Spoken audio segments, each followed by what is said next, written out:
Hello and welcome to another episode of In the Headlights.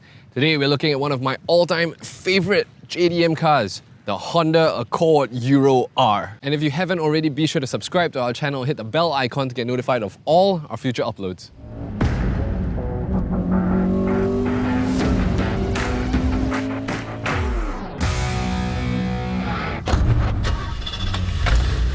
So we begin with a quick history lesson. The Honda Accord was built to be the bigger brother to the hugely successful Civic, and the current Accord is the 10th generation one in the line. Now the one we're looking at today was launched 20 years ago in 2002 and is the 7th generation Accord, or the Acura TSX in the US. Now the Euro R in particular is actually very special because by right, I'm not even supposed to be able to drive this because Honda never officially sold it outside of Japan. But by left, it was parallel imported to Singapore and a bunch of other countries, and it's now actually very popular in the used car markets in Australia, New Zealand, and in Europe. Alright, so on to the car itself. I'm going to start with the name, Euro R. And it's not just an Accord Type R. While yes, it is a high-performance version of the Accord, if you have a look at the badge closely, you can see that the R in the Euro R badge is actually different from the R in the Type R badge. And there's a reason for this difference because, while yes, it is a high-performance Accord, Honda wanted the Accord to go up against the big continental European giants like the BMW 3 Series. So while there is added performance and more lightness, the Accord was actually tuned more for grand touring instead of out-and-out performance. And speaking of performance, it's not as if Honda forgot about that aspect. If you open the bonnet, you can see that the Euro R comes with the legendary K20 2-litre 4-cylinder engine, making 217 horsepower and 206 Newton meters of torque. And this K20 is actually the same one you got in the DC5 Integra Type R, as well as the EP3 Civic Type R. Now, like many other K20s, this one has had some bits added to it, like the big fat Choon's intake on the right, as well as Brian Crowler Stage 2 cams. And let me tell you, this engine absolutely sings, and you'll hear it in all its glory a little later on. But for now, let's move to the outside of the car. And I don't know about you, but I've always loved the way the Euro R looked.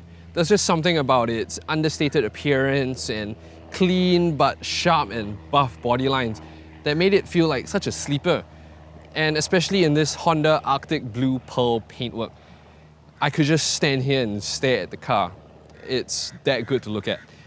And like with the engine, this car has had some bits done to the outside. For example, the spoon front bumper. This one is a bit worse for wear, but we'll just gloss over that. Right, now onto the side. This car is actually running Miton coilovers for a little drop in ride height, which I suppose explains the front bumper situation, as well as a little extra handling performance. But actually on this car, it's not super necessary because, of course, the Mad Lads at Honda gave the Accord, and actually a couple of the other cars from that time period, double wishbone suspension front and rear. Now, one of the things they could have done a little better on though are the brakes. If you peer behind the TE37s, you can see that this car has AP Racing brakes, which didn't come from the factory. The OG brakes were just single piston and honestly a bit weak for a car that weighs about 1.4 tons and was supposed to be about higher performance. So if you have a Euro R or you're looking to get one and it's on stock brakes, you might want to look into getting that changed. Right, so now we're at the back of the car and you are looking at one of my favorite angles of the entire car. I think from there, it just looks like all the lines flow back until they just stop here and you get this really squared off rear look. And it just looks fierce, it looks sleek, and I just love it. Anyway, back here you can also see the twin tip exhaust. This one is a HKS system that is certified. LTA, if you're watching, you all can relax. But even the factory Euro R came with twin pipes, which is always cool. Now, of course, the other big benefit of choosing an Accord over a Civic is the added practicality. So if I open the boot, you can see that it has a lot more space. This one has a sub in it, and usually I would climb in, but it's not the cleanest in there, so I'm just going to leave it at that. But there is a lot of space to put your stuff, and actually, apparently, unlike the Civic Type R, the FD2, you can fold down the rear seats in this to give you even more storage space. So now we're in the back seats of the Euro R, and honestly, first things first, I have so much space. I have plenty of legroom. I've got more than enough headroom. I've got space for my feet.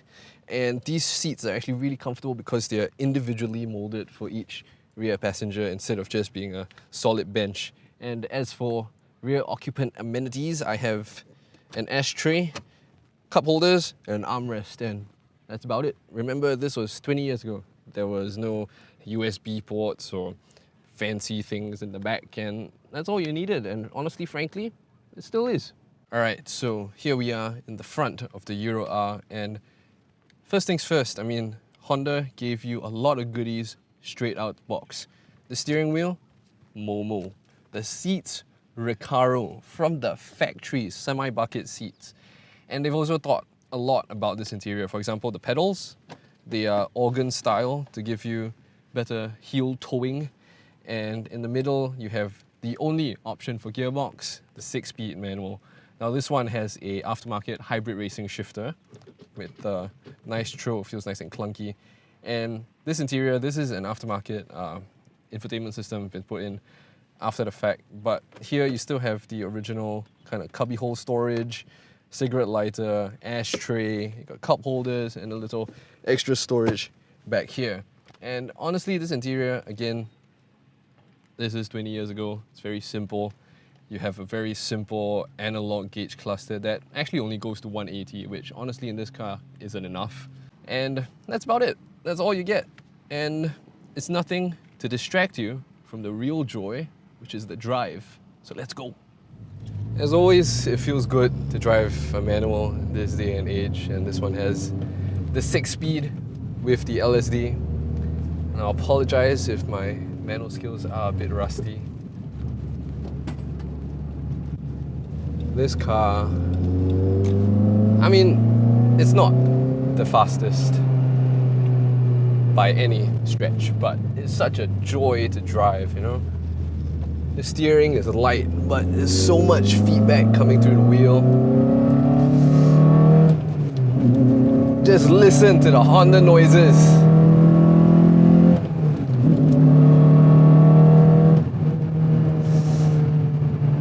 It sounds so good, and I haven't even hit VTEC yet.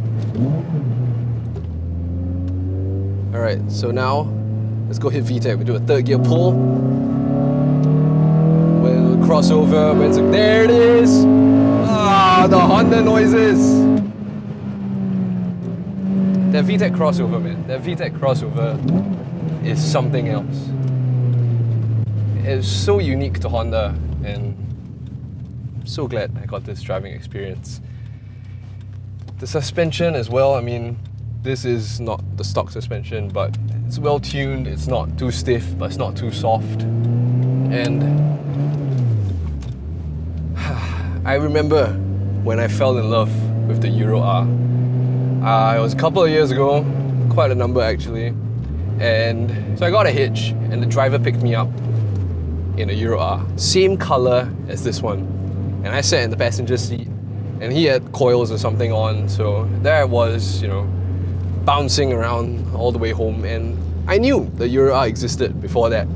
Like, I knew it was a thing, but up till then I never put that much thought into the Euro R until that day.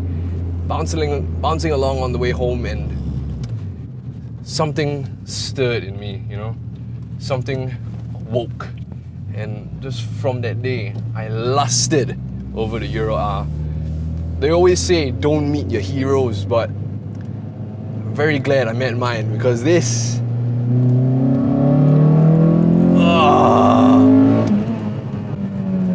what a brilliant experience. It's such a joy to drive. And it puts a smile on my face, you know?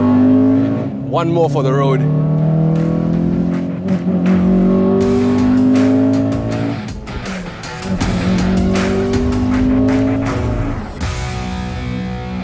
So in conclusion, what is there left to say, man? I mean, it looks good, it drives like a dream, it makes all the right noises, and it's just special. I mean, just look at it. I'm literally getting wet for this car. And you know what? Prices in Singapore for this are creeping up. And if you want to get one of these, you better move quick. But if you want to just try one out, you can actually rent this very car, like I did. and you too can experience what is, in my opinion, one of the best JDM cars of all time. Thank you very much for watching this episode. Be sure to like, share, and subscribe, and I'll see you again real soon.